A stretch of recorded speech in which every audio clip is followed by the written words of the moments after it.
Office से घर देर जाना मेरा रोज का रूटीन था, लेकिन आज बहुत ज़्यादा देर हो चुकी थी। रात के 11 बजने वाले थे और रात में सड़क पर ट्रैफिक ना होने के बराबर था।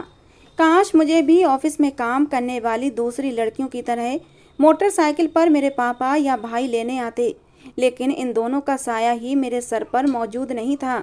अब भी तन्हा खड़ी मैं अपनी बदनसीबी को कोस रही थी।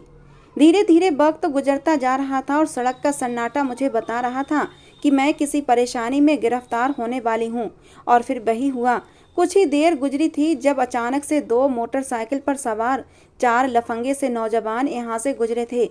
मैं बुरी तरह घबरा गई थी। जब वो नौजवान यहाँ से गुजरे तो मैं उनको देखकर ना चौंकती अगर वो दोबारा से अपनी मोटरसाइकिल घुमाकर मेरी तरफ ना आते।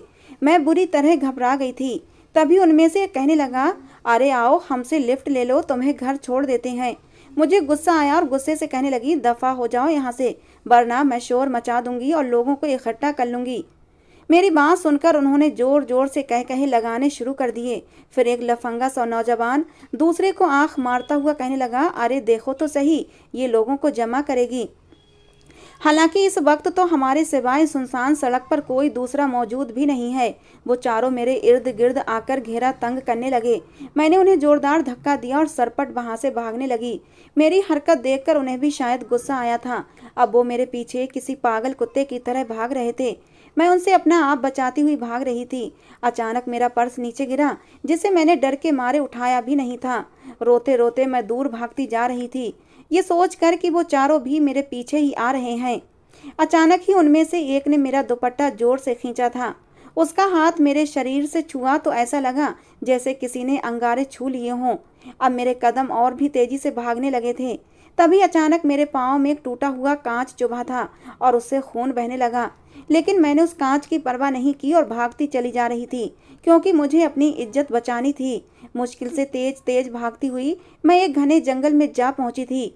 फिर मैंने एक पेड़ के नीचे पनाह ले ली, जो घनी शाखों से अटा हुआ था। उसके पीछे छुपी तो मुझे लगा वो लोग मुझे ढूंढ नहीं पाएंगे।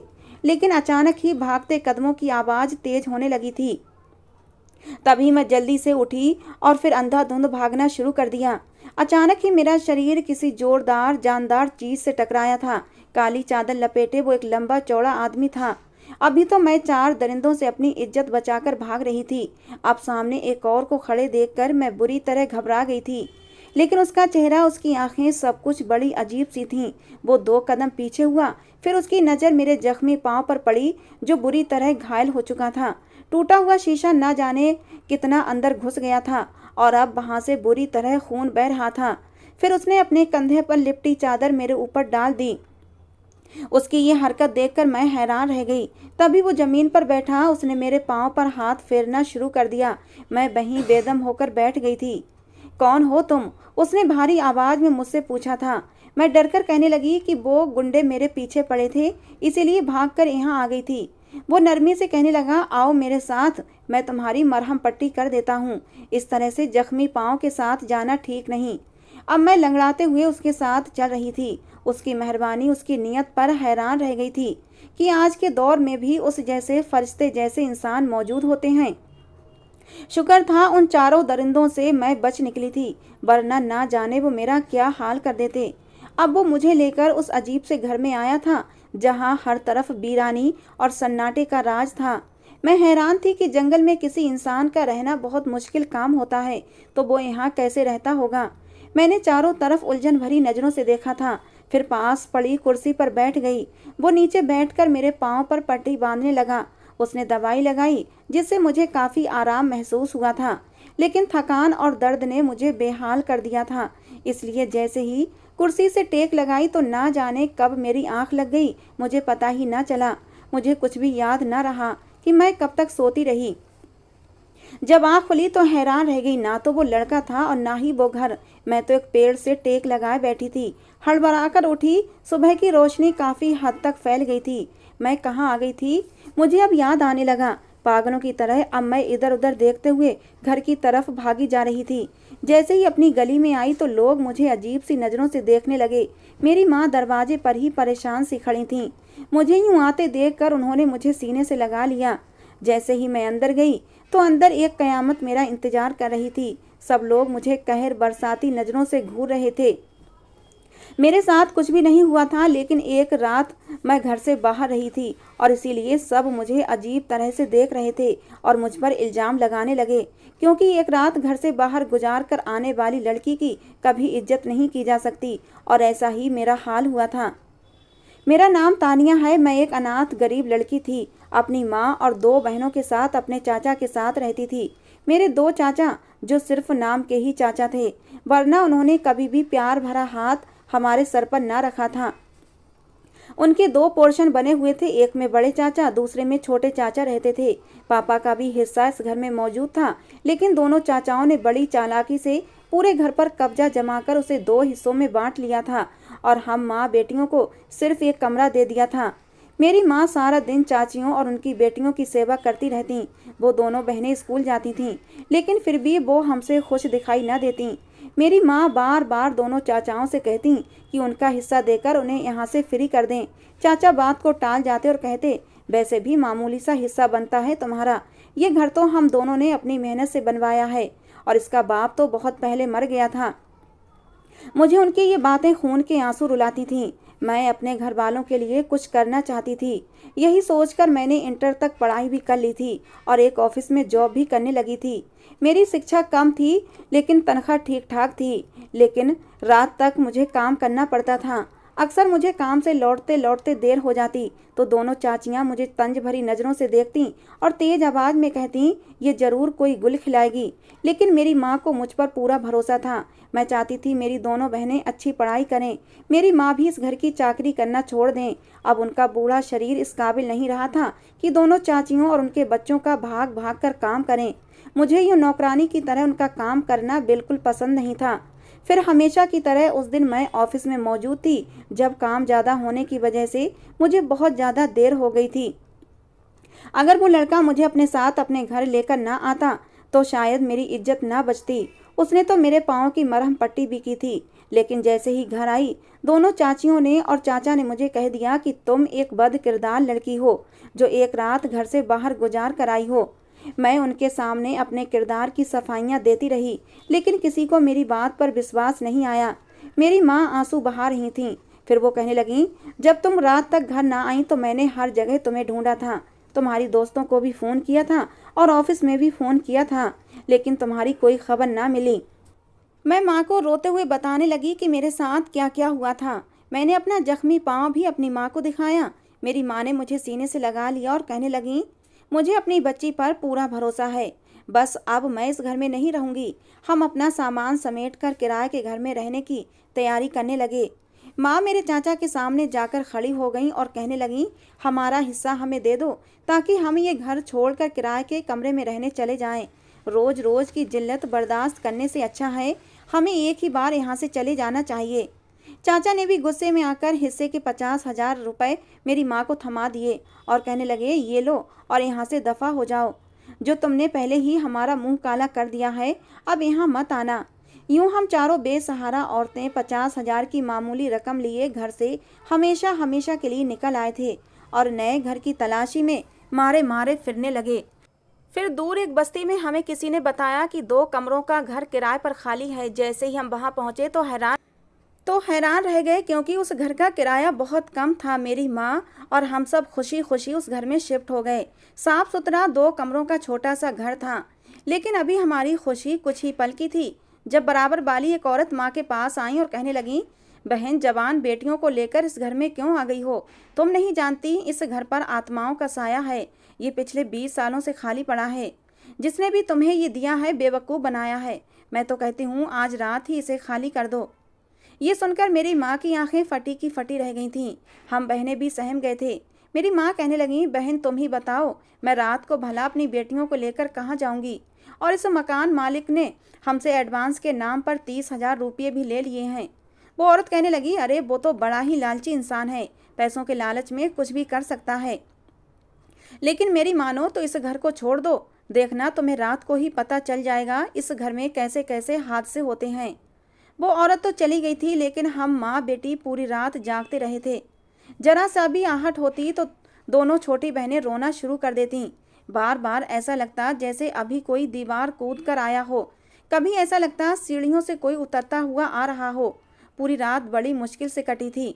सुबह मैं भी रोने लगी, क्योंकि ये सब मुसीबतें मेरी वजह से ही आई थीं। लेकिन काम पर जाना भी जरूरी था, क्योंकि अब घर अलग हो गया था और खाने के लिए पैसे भी चाहिए थे। फिर मेरी माँ कहने लगी, भगवान का नाम लेकर इसी घर में रहो, जो होगा देखा जाएगा। अब हमारे पास इतने पैसे भी नहीं बचे थे कि दूसरे घर में रह सकें।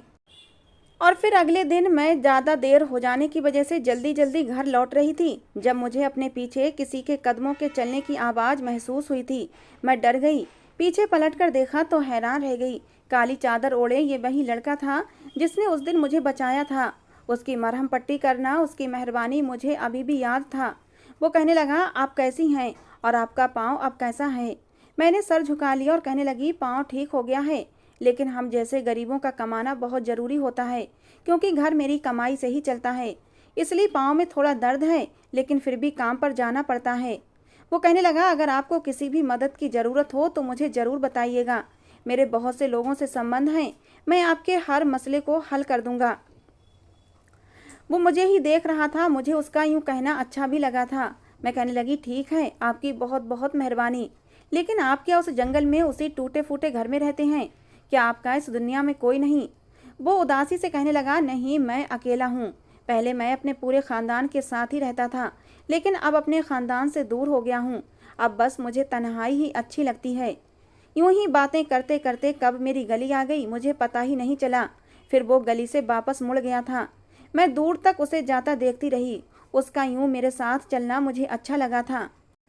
और फिर जैसे ही रात हुई, मैं माँ और बहनों से पूछने लगी, घर में कोई गैर मामूली बात तो नहीं हुई थी? मेरी माँ कहने लगी, नहीं, आज कुछ भी ऐसा महसूस नहीं हुआ था। अब थोड़ा सुकून आ गया था, वरना मैं भी बहुत डर गई थी। रात को सोने के लिए लेटी तो उस लड़के का चेहरा बार बार आंखों के सामने आने लगा। वो किस कदर मेहरबान था, शायद मेरे साथ कुछ ज़्यादा ही था। मेरे लब खुद ब खुद मुस्कुराने लगे थे। फिर एक दिन ऑफिस में काम बहुत कम था, इसलिए छुट्टी जल्दी हो गई थी। मैं भी जल्दी जल्दी घर की तरफ आने लगी, लेकिन जैसे ही आधा रास्ता हुआ तो अचानक ही मेरे कदम रुक गए थे। दिल चाहा कि उससे मुलाकात कर लूं, उसके घर जाऊं। मैं देखना चाहती थी वो घर पर कैसे रहता है। यही सोचकर मैं उस घने जंगल की तरफ चली गई। यहाँ से थोड़ी ही दूर पर तो उसका घर था। आज भी मुझे ये रास्ता अच्छी तरह याद था। फिर जैसे ही मैं उसके घर के पास गई तो हैरान रह गई, क्योंकि वो घर तो खाली पड़ा था। बाहर का दरवाज़ा खुला हुआ था और कमरे ऐसे खुले पड़े थे जैसे बरसों से यहाँ किसी का आना जाना ना हो। सामान भी धूल मिट्टी से अटा पड़ा था। पूरे घर में कचरा भरा हुआ था और ये इस बात की गवाही दे रहा था कि यहाँ सदियों से कोई नहीं रहता। मैंने घबराकर उसे आवाज़ दी, लेकिन मेरी आवाज़ नाकाम रही। मैं मायूस होकर वापस पलट आई थी। दिल बहुत उदास हो गया था। ना जाने वो कहाँ चला गया था। इतने दिन से मेरे सामने भी नहीं आया था। फिर उस रात हम सब सो रहे थे जब अचानक ही सीढ़ियों पर से किसी के भागने की आवाज़ आई थी। मेरी दोनों छोटी बहनें डर से कांपने लगी थीं, पसीने से भीग गई थीं। मेरी माँ भी डर गई थीं, लेकिन मुझे अपनी हिम्मत बनाए रखनी थी। मैं उन दोनों को समझाने लगी कि तुम घबराओ मत, मैं जाकर देखती हूँ कि कौन है। तभी हमारी छत से जोर जोर से धम धम की आवाज़ें आने लगीं। अचानक ही किचन से प्लेट गिरी तो दोनों छोटी बहनें बुरी तरह चीखने लगीं। अब डर के मारे मेरा दिल भी कांपा था। ना जाने बाहर क्या हो रहा था। हम कमरा बंद करे किसी कैदी की तरह बैठे हुए थे। फिर मैंने ही हिम्मत की और दरवाज़ा खोलकर बाहर आ गई और ज़ोर से चीखते हुए कहने लगी, कौन है, कौन है जो हमें परेशान कर रहा है? लेकिन मेरे सवाल के जवाब में एक सन्नाटा छा गया था। ऐसा लगा जैसे यहाँ कुछ हुआ ही ना हो। मैं धीरे धीरे सीढ़ियों की तरफ बढ़ने लगी। अब मैं ऊपर छत की तरफ जा रही थी। तभी छत की छोटी दीवार से किसी को कूदते हुए मैंने देखा था। मेरा दिल धक से रह गया। जरूर वहाँ पर कोई मौजूद था। मैंने जल्दी से गली की तरफ देखा तो एक काली चादर में लिपटा कोई भागता हुआ दिखाई दिया था। वही लंबा चौड़ा काली चादर वाला। मैं दिल पर हाथ रखे भागते हुए उसे देखती रही। यकीन नहीं आ रहा था कि इस घर में वो चोर की हैसियत से आया था, मैं जिस पर जितना भरोसा करती थी। मैं नीचे वापस आ गई और अपनी बहनों को तसल्ली देने लगी कि वहाँ पर कोई भी नहीं था। लेकिन दूसरे दिन मैं काम से वापस आ रही थी जब वो मुझे एक पेड़ के नीचे खड़ा हुआ नजर आया था। फौरन ही मैं उसके पास चली गई और उससे कहने लगी, क्या तुम ही मेरे पीछे पीछे मेरे घर तक आए थे? रात को यकीनन तुम ही थे जो गली से भाग रहे थे।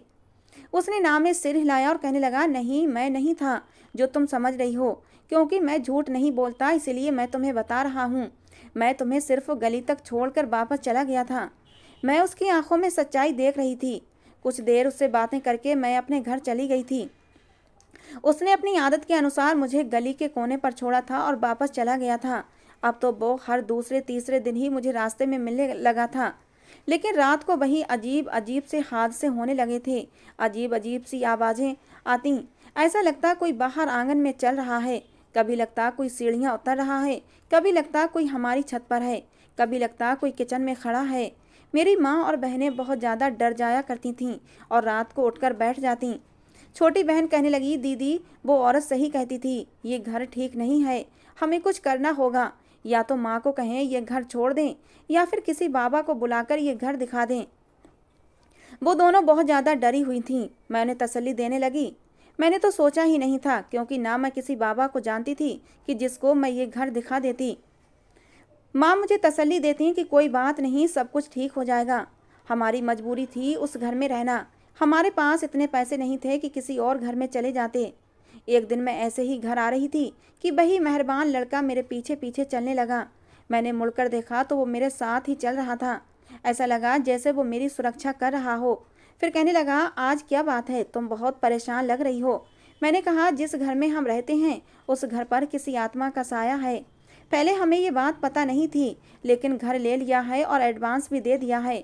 तब बाद में पड़ोसन से हमें ये बात पता चली थी। मेरी बात सुनकर उसके चेहरे पर एक गहरी सोच आई थी। फिर कहने लगा, परेशान मत हो, इन चीज़ों का इलाज मैं कर देता हूँ। अगर बुरा न मानो तो मुझे अपने साथ घर ले चलो। मैं तुम्हें एक नज़र देख कर ही बता दूंगा कि इस घर पर किसी आत्मा का साया है या नहीं। मैं खुश हो गई। मैं कहने लगी, क्यों नहीं, तुम आज ही मेरे साथ चलो। वो मेरे साथ मेरे घर आ गया। रास्ते में मैंने उससे पूछा, क्या तुम ये काम भी करते हो? और उस जंगल में तो कोई रहता भी नहीं, तुम्हारे दिन कैसे कटते हैं? वो कहने लगा कि मैं जंगल से जड़ी बूटियाँ ढूंढता हूँ और फिर उनसे दवाइयाँ तैयार करता हूँ। उन दवाइयों में ख़ास ताकत होती है। जो भी उन्हें इस्तेमाल करता है बहुत फ़ायदा होता है। इसलिए वो दवाइयाँ बना बना कर मैं शहर भेजता हूँ और मेरा अच्छा गुजारा हो जाता है। मैं एक लावारिस लड़का हूँ।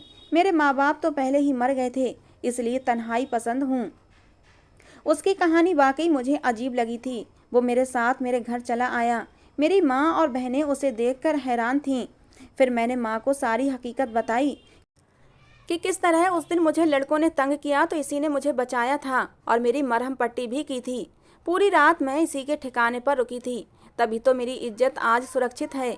फिर मैं माँ से कहने लगी कि इसे आत्माओं के बारे में ख़ास जानकारी है, ये देख कर ही बता देगा कि इस घर में कोई आत्मा रहती है या नहीं। वो पूरे घर का जायजा ले रहा था, कमरों का, आंगन का, छत का, हर चीज़ को गौर से देख रहा था और ना जाने क्या सोच रहा था। फिर कहने लगा, इस घर में आत्माओं का बसेरा है, लेकिन मुझे नहीं लगता वो तकलीफ पहुंचाने वाली आत्माएं हैं। हाँ, वो तुम्हें अपनी मौजूदगी का एहसास जरूर दिलवाती रहेंगी, लेकिन किसी को नुकसान नहीं पहुंचाएंगी, क्योंकि वो आत्माएं अभी इतनी ताकतवर नहीं हैं। मेरी माँ कहने लगी, ये लड़का तो बहुत ही काम का है, इसे कहो ये हमारे साथ इसी घर में रह ले। माँ की बात सुनकर मैं हैरान हो गई। मैंने कहा, नहीं माँ, लोग बातें बनाएंगे, हम भला कैसे जवान लड़के को अपने घर में रख सकते हैं। मैंने माँ को साफ इनकार कर दिया।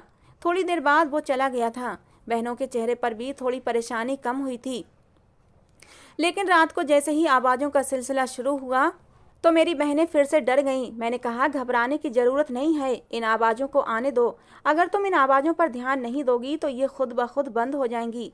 लेकिन ऐसा लगता जैसे सीढ़ियों से कोई आ रहा है, कभी कोई ऊपर जाता है। छत पर खूब ऊधम मची हुई थी और तो और किचन से बर्तन गिरने और पानी गिरने की आवाज़ें भी आ रही थीं। भले ही आत्माएं हमें नुकसान पहुंचाने वाली नहीं थीं, लेकिन फिर भी डर बहुत ज़्यादा लग रहा था। और अब हमारे पास दूसरा कोई चारा नहीं था कि हम घर खाली कर देते। वैसे भी 1 महीना हो गया था और मेरी तनख्वाह भी मिलने वाली थी। मैंने अब माँ को कहा कि हमारे पास दूसरा चारा नहीं है, हम कब तक ऐसे डर डर कर रहते रहेंगे, हमें कोई दूसरा मकान देख लेना चाहिए। लेकिन मेरी कोशिशों के बावजूद भी कोई दूसरा मकान मिल न सका, क्योंकि उनके किराए इतने ज़्यादा थे कि हम अफोर्ड नहीं कर सकते थे। फिर एक दिन काम से वापस आते हुए मुझे इतनी देर हो गई थी, उस दिन के हादसे के बारे में सोचकर मैं कांपने लगी थी। आज फिर रात के 10 बज रहे थे। मुझे लग रहा था कि मुझे कोई टैक्सी नहीं मिलेगी, इसीलिए मैं पैदल ही तेज तेज कदम उठाती घर की तरफ जाने लगी। तभी रास्ते में मुझे किसी ने आवाज़ देकर रोका था। मैंने पलटकर अपने पीछे देखा तो वही लड़का खड़ा था। मैं हैरान रह गई। उसे क्या पता कि मैं इस वक्त घर जा रही हूँ। अब वो मेरे साथ साथ चल रहा था। उस लड़के का साथ मेरे दिल को सुकून दे रहा था। एक सुरक्षा का एहसास होने लगा था।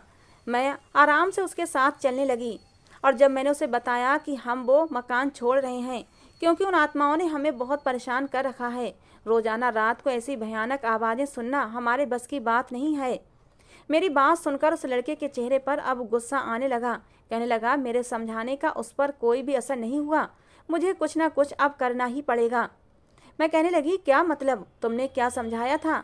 वो कहने लगा, घर मत छोड़ो, वो बहुत अच्छा घर है, उसको वहाँ से जाना चाहिए जो इस घर में रह रहा है। भला इंसानों की दुनिया में आत्माओं का क्या काम? उसने ये बात बड़े ही अजीब अंदाज में कही थी। मैं समझ गई कि वो ठीक कह रहा है। फिर वो कहने लगा, रात के 12 बजे मुझे एक जाप करना पड़ेगा, उसके बाद वो आत्मा तुम्हारा घर खाली करके चली जाएगी। अब मैं हैरत से उसे देख रही थी। मैंने कहा, तुम क्या जाप भी करते हो? जब मैंने पूछा तो कहने लगा, हाँ मैं सब कर लेता हूँ। भूत प्रेत जिन्न आत्माओं से मेरी खास दोस्ती है, क्योंकि जहाँ मैं रहता हूँ उस जंगल में रहने वाले ज़्यादातर प्रेत आत्माएं और जिन्नात हैं, तभी तो मैं तन्हाई पसंद हूँ। उसकी आंखें बड़ी अजीब सी हो रही थीं। मुझे एक डर भी लगने लगा था। कहने लगा, तुम आज रात में कमरे में कैद रहना, उसके बाद मैं रात के 12 बजे अपना काम शुरू कर दूंगा। मुझे विश्वास है तुम्हारा घर बिल्कुल ठीक हो जाएगा, फिर तुम्हें वहाँ कभी डर नहीं लगेगा। मुझे उसकी बातें बड़ी अजीब लग रही थीं, लेकिन कब घर आया पता ही नहीं चला। मैंने माँ को बताया कि हमारा घर आत्माओं से मुक्त करने के लिए ये खास जाप करने वाला है। माँ कहने लगी, बेटा इन कामों में नुकसान भी हो जाता है, उसे मना करो, कहो हमें ऐसा कुछ नहीं करवाना, हम कोई दूसरा मकान ढूंढ लेंगे। लेकिन वो कहने लगा, आप विश्वास करें, वो यहाँ से हमेशा के लिए चली जाएगी और आप लोगों की परेशानी ख़त्म हो जाएगी। उसके समझाने पर मेरी माँ मान गई थी। पूरा घर जाग रहा था। मैंने बहनों से कहा कि वो सो जाएं, लेकिन वो बहुत ज़्यादा डरी हुई थीं। फिर उसने मुझे इशारा किया और मैं माँ और बहनों को लेकर कमरे में आ गई। जैसे ही रात के 12 बजे उस पूरे घर से अजीब अजीब सी आवाज़ें आने लगीं, जैसे कोई आपस में लड़ाई झगड़ा कर रहा हो। लेकिन ये आवाज़ें समझ में नहीं आ रही थीं कि वो लोग आपस में क्या बातें कर रहे हैं। तभी मुझे सीढ़ियों से भागते कदमों की आवाज़ सुनाई दी थी। मैं बुरी तरह डर गई थी। मैं देखना चाहती थी आखिर क्या हो रहा है। मेरी माँ ने मुझे रोका, लेकिन मैं नहीं मानी। मैं कहने लगी, माँ कहीं कुछ गलत ना हो जाए, इसलिए मैं सब लोगों को कमरे में बंद करके बाहर निकल आई।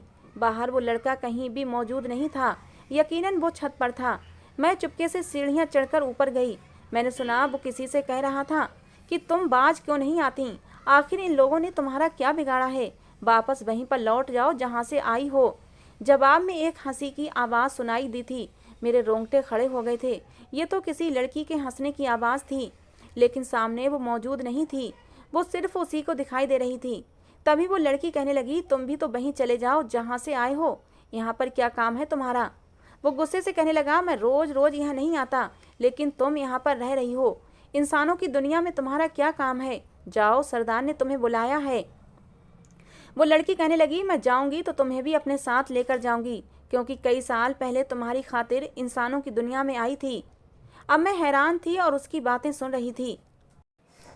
वो लड़का कहने लगा, मैं तुमसे नफरत करता हूँ, तुम क्यों भूल जाती हो? तभी वो नज़र न आने वाली लड़की कहने लगी, मैं जानती हूँ तुम सिर्फ उस लड़की के पीछे इस घर में आकर मुझे परेशान कर रहे हो, लेकिन याद रखना, अगर मैं यहाँ से गई तो या तो तुम्हें अपने साथ लेकर जाऊंगी या फिर उस लड़की को इतनी तकलीफ देकर जाऊंगी कि वो तुम्हें कभी मिल न सकेगी। मैं एक जिन्नजादी हूँ और मेरी शादी एक जिन्नजादे से ही होगी, और वो कोई और नहीं बल्कि तुम ही हो। उसकी अजीब सी बात सुनकर मैं हैरान हो गई थी। कुछ समझ नहीं आया कि ये जिन्नजादी ने क्या कहा है।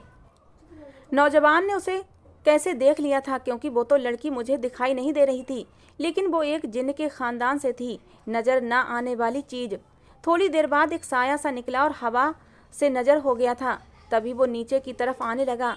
मैं भी जल्दी से नीचे आई। एकदम से वो सामने आ गया। मैंने कहा, सच सच बताओ, तुम ऊपर किससे बातें कर रहे थे? क्या तुम्हें वो दिखाई दे रही थी? उसने इस बात पर सर हिलाया। कहने लगा, हाँ, वो इतनी आसानी से यहाँ से नहीं जाएगी, अब मुझे कुछ और करना पड़ेगा। लेकिन मैंने उसे कह दिया, हरगिज नहीं, अब तुम और इस घर में कुछ भी नहीं करोगे। तुम्हें नुकसान पहुंच सकता है, मैं ये सब कुछ बर्दाश्त नहीं कर सकती।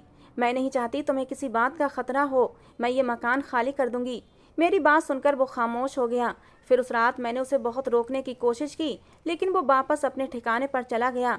मैंने माँ को भी कह दिया, अब कोई दूसरा घर देख लेते हैं, यूं परेशानियों के साथ इस घर में रहना बहुत मुश्किल है। और फिर आखिरकार हमें बस्ती के आखिरी कोने पर एक और घर मिल ही गया। ये सिर्फ एक ही कमरे का छोटा सा मकान था, लेकिन किराया ठीक ठाक था, इसीलिए ले लिया। फिलहाल हमें गुजर ही करना थी। फिर जिस दिन हम सामान समेट रहे थे, सारा सामान हमने बांध भी लिया था। दूसरी सुबह हमने शिफ्टिंग करनी थी। उसी रात मैं सोई तो अजीब से एहसास से मेरी आँख खुली थी, जैसे मेरे ऊपर कोई झुककर मुझे देख रहा है। मैंने एकदम आंखें खोलकर देखा, लंबे लंबे बालों और बड़ी बड़ी आंखों वाली एक काली सी लड़की मेरे ऊपर झुकी हुई थी। उसकी शक्ल देखकर मैं चीख मारने लगी थी। अचानक ही उसने मेरे मुंह पर हाथ रख दिया। मेरा सांस घुटने लगा तो उसने इशारे से कहा, मुझसे डरो मत, आओ मेरे साथ। अब वो मुझे लेकर ऊपर छत की तरफ जा रही थी। मैं किसी कठपुतली की तरह उसके पीछे पीछे चल रही थी। मैं नहीं जानती थी ये कौन है, लेकिन आवाज़ सुनकर महसूस हुआ कि ये वही है जो उस दिन उस लड़के से बातें कर रही थी। तो क्या ये एक जिन्न है? ये सोचकर ही मेरे रोंगटे खड़े हो गए थे। वो कहने लगी, मैं एक जिन्न जादी हूँ, सालों से इस घर में अकेली रहती आ रही हूँ, लेकिन तुम्हें अब भी कह रही हूँ कि उसका पीछा छोड़ दो और उसे कहो तुम्हारे सामने आना बंद कर दे। अगर तुमने ऐसा नहीं किया तो तुम जहाँ भी जाओगी मैं वहीं पीछे पीछे तुम्हारे साथ आऊँगी। मैंने कहा, तुम किसकी बात कर रही हो? कौन मेरे पीछे आता है? वो कहने लगी, वही जो तुम्हें बेवकूफ़ बनाकर इंसानी रूप में तुम्हारे सामने आता है। मैं हैरान होने लगी। वो कहने लगी, वो एक जिन्न है, मेरी ही तरह जिन्न ज़्यादा। हम दोनों एक ही कबीले के रहने वाले हैं। तुम्हारे सामने आने वाला वो इंसानी रूप का खूबसूरत नौजवान एक जिन्न ज़्यादा है। उसकी बात ने मेरे होश उड़ाए थे। कहने लगी, सालों से हम एक ही कबीले में रहते आ रहे हैं, लेकिन जैसे ही उसके माँ बाप मरे उसने कबीला छोड़ दिया। मैं बचपन से ही उसको चाहती थी, जगह जगह उसे ढूंढती रही और इंसानों की दुनिया में आ गई। यहाँ आकर पता चला कि उसने जंगलों में अपना ठिकाना बना लिया है और तन्हाई पसंद हो गया है। मैं उसके साथ रहना चाहती थी, लेकिन उसने मुझे वहाँ से भगा दिया और कहने लगा कि वापस अपने कबीले में चली जाओ। हालांकि ये बस्ती उस जंगल के करीब थी, तो मैं उसकी खातिर बस्ती के खाली मकान में रहने लगी। जिस घर में आज तुम मौजूद हो, ये मेरा ठिकाना बन गया था। वैसे तो मैं यहाँ किसी को टिकने नहीं देती थी, लेकिन हैरान रह गई जब मैंने एक दिन उसे तुम्हारे साथ आते हुए देखा था। उसने भी मेरी मौजूदगी का एहसास कर लिया था। अब उसके चेहरे पर गुस्सा था। वो रोजाना मेरे पास आकर कहता, ये घर छोड़कर चली जाओ, क्योंकि मैं उस लड़की के ख़ानदान को परेशान करना नहीं चाहता। मैं देख रही हूँ कि उसकी आंखों में तुम्हारे लिए मोहब्बत पैदा हो गई है। मैं हैरान हूँ कि वो तो किसी जिन्न जादी पर निगाह डालना पसंद नहीं करता, लेकिन एक इंसानी लड़की से मोहब्बत कर बैठा है। अब मुझे गुस्सा आने लगा, इसलिए रोजाना तुम्हें सताना शुरू कर दिया।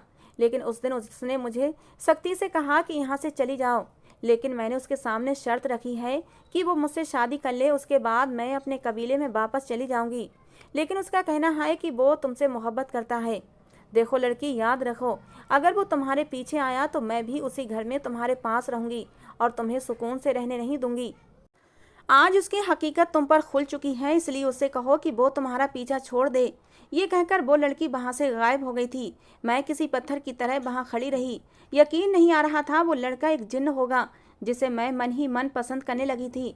उसका साथ चलना, मुझे घर तक हिफाजत से छोड़ना मुझे अच्छा लगने लगा था। अब मैं फूट फूट कर रो रही थी। उसने मुझे कभी महसूस नहीं होने दिया था, लेकिन अब मैंने सोच लिया था कि मुझे कहीं भी नजर आया तो मैं पलट कर रास्ता बदल लूँगी। मैं अब और ज़्यादा खुद को और अपनी बहनों और अपनी माँ को तकलीफ़ देना नहीं चाहती थी। वो जिन्न जादी मेरा पीछा करते करते दूसरे मकान में भी पहुँच गई। फिर मैं क्या करती? अगले दिन मैं वापस लौट रही थी। वो मेरे पीछे पीछे आ रहा था और आवाज़ें देता रह गया, लेकिन मैंने एक ना सुनी और ना ही पलट कर देखा। तेज कदमों से चलते हुए मैं घर चली आई। अब मैं दिन रात सोचों में घिरी रहती कि मैं भी तो उससे मोहब्बत करने लगी हूँ। उसकी मेरी मरहम पट्टी करना, मेरे साथ साथ चलना, मुझसे बातें करना, मुझे सब याद आता था। मैं उससे मोहब्बत कर बैठी थी और अब मैं रो रही थी, क्योंकि मैं एक इंसान थी और वो एक जिन्न था। हम दोनों आपस में कभी मिल नहीं सकते थे। एक दिन मैं सो रही थी जब मुझे किसी ने धीरे से आवाज़ दी थी। मैंने आंखें खोली तो मैं चौंक पड़ी। वो मेरे सामने ही मौजूद था। उसकी आंखों में गुस्से की तपिश थी। कहने लगा, तुमने मुझे यहाँ आने पर मजबूर किया है। आखिर तुमने मेरी बात क्यों नहीं सुनी? फिर मैंने भी अपने आप को मजबूत किया और कहा, क्योंकि मैं तुम्हारी हकीकत जान चुकी हूँ। तुम एक जिन हो और इंसान बनकर मुझे धोखा देते आ रहे हो। तुम्हें यहाँ से चले जाना चाहिए, वरना वो जिन्नजादी यहाँ भी आ जाएगी। उसकी आंखों में गुस्सा आ गया और कहने लगा, आखिर उसने तुम्हें सच्चाई बता ही दी। हाँ, ये सच है कि मैं एक जिन्न ज़्यादा हूँ, लेकिन इंसानों से बहुत अलग हूँ। मैं हमेशा तुम्हारी हिफाजत करूँगा, क्योंकि मैं तुमसे मोहब्बत करता हूँ। उसकी आंखों में रोशनी थी। मैं उसे देखकर समझ नहीं पा रही थी कि मैं क्या कहूँ। एक तरफ जिन्नजादी का डर, ऊपर से उस मेहरबान जिन्नजादे की खूबसूरत चमकती आंखों ने मुझे कुछ भी बोलने के काबिल नहीं छोड़ा था। मैंने कहा, लेकिन वो भी तुमसे मोहब्बत करती है। उसके साथ वापस अपनी दुनिया में चले जाओ, यहाँ कुछ भी नहीं रखा। वो कहने लगा, वहाँ मेरे माँ बाप की यादें हैं। उस कबीले में ही मेरे माँ बाप मरे थे। ना जाने उनकी मौत कैसे हुई थी, लेकिन दूसरे जिन्नजादों का कहना था कि उन्हें किसी ने मारा था। उन कातिलों का मुझे आज तक पता न चला। इसलिए बेबसी की हालत में मैं इंसानों की दुनिया में रहने लगा हूँ। यहाँ पर मुझे सुकून मिलता है। वो अपनी सारी कहानी सुना रहा था और मैं बेबस से इधर उधर देख रही थी। उस जिन्नजादी ने भी मेरा जीना हराम कर रखा था। आधी रात को वो मेरे सिरहाने आकर खड़ी हो जाती। मैं आंखें खोलकर देखती तो वो अपनी काली शक्ल और बड़ी बड़ी लाल आंखों के साथ मेरे सामने खड़ी होती। मैं डरकर चीख मारकर उठ बैठती। वो मुझे खींचते हुए ऊपर छत पर ले जाती। आज भी उसका खौफनाक चेहरा, आंखों में छिपी नफरत देखकर मैं समझ चुकी थी कि अब वो मुझसे बदला लेगी, क्योंकि उसके मना करने के बावजूद भी उस जिन्नजादे से मुलाकात कर रही थी। वो गुस्से से कहने लगी, अब मैं इसी घर में अपना ठिकाना बना लूंगी। यहाँ भी तुम लोगों को चैन से जीने नहीं दूंगी। मैंने उसके सामने हाथ जोड़ दिए। मैंने कहा, ऐसा मत करो, हम लावारिस गरीब लोग हैं। मैं जल्दी ही उससे कह दूंगी कि वो तुम्हारे साथ शादी कर ले। वो बेयकीनी से मुझे देखने लगी और कहने लगी, सच? क्या वो मुझसे शादी कर लेगा तुम्हारे कहने पर? मैंने हाँ में सिर हिलाया था। मैंने कहा, हाँ, मैं उसे मजबूर करूंगी। देखना, वो तुम्हारे साथ तुम्हारे कबीले में वापस जरूर जाएगा। मेरी बात सुनकर वो खुश हो गई। कहने लगी, मैं तुम्हारी दोस्त बन जाऊंगी। अब तुम्हें परेशान भी नहीं करूंगी। बस तुम किसी तरह उससे कहो कि मुझसे शादी कर ले। मैंने उससे वादा किया। फिर वो वहां से गायब हो गई। मैं परेशान हो चुकी थी, समझ नहीं पा रही थी मैं क्या करूं। लेकिन दूसरी सुबह छोटी बहन कहने लगी, दीदी, रात को आप चीख क्यों रही थीं? क्या कुछ नजर आया था? मेरी माँ भी हैरान थी। मैं उन्हें तसल्ली देने लगी कि नहीं नहीं, बस ऐसे ही एक सपना देखा था। मैं नहीं चाहती थी मेरी छोटी बहनों के दिलों में डर पैदा हो। अब भी वो लड़का मेरे पीछे पीछे आता, मुझे घर तक छोड़कर जाता था, लेकिन मैं उसे अपना पीछा छुड़ाना चाहती थी। मैं चाह रही थी वो किसी तरह इस बात पर राजी हो जाए कि जिन्नजादी के साथ वापस लौट जाए और यूं हमारा पीछा छूट जाएगा।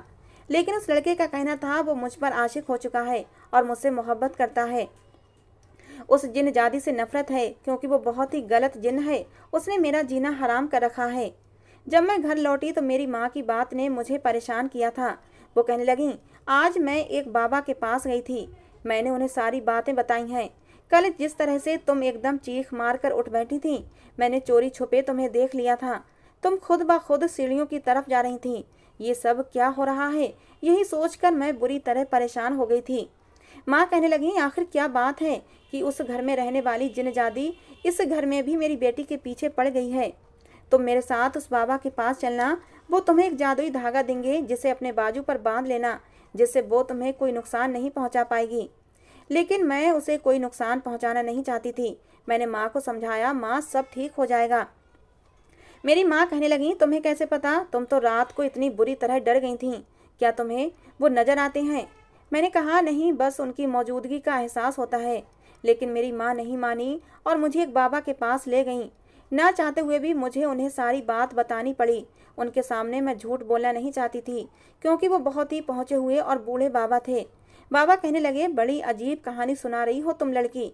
ऐसा होता तो है कि जिन कभी कभी किसी लड़की पर आशिक हो जाते हैं, लेकिन जो जिन्नजादी उस लड़के पर आशिक है, वो तुम्हें इसीलिए परेशान कर रही है क्योंकि वो तुम्हें अपना दुश्मन समझ रही है। लेकिन तुम किसी न किसी तरह उस जिन्नजादी से शादी करवा दो। वो दोनों शादी कर लेंगे तो तुम्हारी जिंदगी में सुकून आ जाएगा। वो जिनजादी तुम्हें कुछ बड़ा इनाम भी देगी जिससे तुम्हारी किस्मत बदल जाएगी, क्योंकि अक्सर जिन खुश होकर लोगों को ऐसी ऐसी कीमती चीज़ें दे देते हैं जिनसे उनकी रातों रात किस्मत बदल जाती है। बाबा की बातों ने मुझे हैरान कर दिया था और दूसरी रात मैं फिर से डर गई थी जब किसी के भारी गुस्से भरी आवाज़ ने मुझे पुकारा था। मैंने पलट कर देखा, ये वही जिम्मेदार जिनजादा था। गुस्से से कहने लगा, अब तुम मुझसे पीछा छुड़ाने के लिए बाबाओं के पास जा रही हो, लेकिन देखो मैं तुमसे मोहब्बत करता हूँ और तुम्हें कभी नुकसान नहीं पहुँचाऊँगा। फिर वो मेरी विनती करने लगा कि मुझे छोड़कर कहीं मत जाओ। मैंने उसे कहा कि अगर तुम मुझसे मोहब्बत करते हो तो उस जिनजादी से शादी कर लो, क्योंकि वो बहुत अच्छी है और मैं उससे वादा कर चुकी हूँ। पर जब तुम्हारा दिल चाहे मुझसे मुलाकात करने मेरे पास आ जाना। वो कुछ उदास नजर आने लगा था। कहने लगा, मैं तुम्हारी खातिर कुछ भी करने को तैयार हूँ।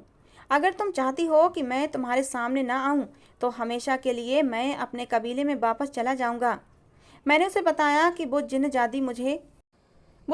रात को मुझे परेशान करती है। उसने मुझे धमकी दी है कि अगर मैं तुमसे बात करूँगी तो वो जहाँ मैं जाऊँगी वहीं आ जाएगी, मेरा जीना हराम कर देगी। बाबा का कहना है कि वो मेरी दुश्मन बन जाएगी और मेरी माँ और बहनों और मेरी ज़िंदगी बर्बाद कर देगी। मैं अपनी बहनों की ज़िंदगी और अपनी माँ की ज़िंदगी को खतरे में डालना नहीं चाहती। मैंने उससे वादा किया है कि मैं उसकी शादी तुमसे ज़रूर करवाऊंगी। वो कहने लगा, ठीक है, मैं उससे शादी करने पर तैयार हूँ, लेकिन मैं तुमसे मुलाकात करने इस दुनिया में ज़रूर आया करूँगा। जब भी तुम्हारे सामने आऊँगा तो तुम मुझे देखकर मुँह मत फेरना। मैंने उससे वादा कर लिया। दूसरे दिन एक हैरान कर देने वाली बात हुई थी। लाल जोड़ा पहने वो जिनजादी आधी रात को मेरे सामने आई थी। मैंने उसे अपने सामने देखा तो हैरान रह गई। वो बहुत खुश लग रही थी और बहुत ही सुंदर भी लग रही थी। कहने लगी, जिनजादे ने मुझसे शादी कर ली है, अब तुम मेरी दोस्त बन गई हो, इसलिए मैं हमेशा तुम पर मेहरबान रहूंगी। आज मैं तुम्हारे लिए एक तोहफा लेकर आई हूँ। ये कहते हुए उसने एक पोटली मेरे हाथ पर रख दी। उसका कहना था, ये हमारे कबीले के जेवरात हैं जो तुम्हारे काम आएंगे। ये तुम्हारी किस्मत बदल देंगे, तुम्हारे हालात अच्छे हो जाएंगे। मैंने उसका धन्यवाद किया और पोटली थाम ली। वो खुशी खुशी मेरे सामने से गायब हो गई। दूसरे दिन जैसे ही मैंने वो पोटली खोल कर देखा तो हैरान रह गई। उसने अपना वादा सच कर दिखाया था। वो पोटली जेवरातों से भरी हुई थी, खूबसूरत कीमती जेवरात। हमारी किस्मत बदल गई थी। मेरी माँ ने और मैंने मिलकर एक कारोबार शुरू कर दिया और रातों रात मेरी किस्मत चमक गई थी। मेरी बहनें अब अच्छे स्कूलों में पढ़ रही हैं। हमने अपने लिए एक बड़ा सा मकान भी खरीद लिया है। हमारे चाचाओं ने जो कुछ हमारे साथ किया, एक ना एक दिन उन्हें उनकी सज़ा मिल जानी थी, क्योंकि कहते हैं अनाथ का हक कहना अपने लिए अजाब का गड्ढा खोदने के बराबर होता है। मैंने सब कुछ ऊपर वाले पर छोड़ दिया था।